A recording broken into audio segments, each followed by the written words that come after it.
મૂકેલી છે. જો આ પાત્ર છે, તમારે અહીંથી આવશે, તમારે પાછળ ત્યાં આવશે.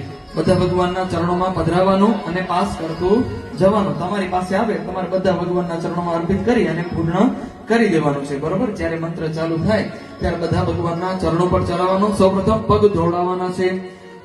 સાંભળજો, આપણે બધા ભગવાનના ઉપચારો કરવાના છે. તો ક્રમશઃ પાસ કરતા જવાના છે. તમારી પાસે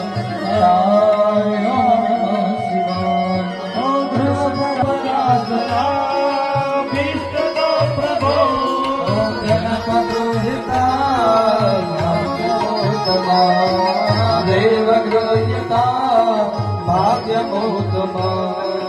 ઓમ નમઃ શિવાય.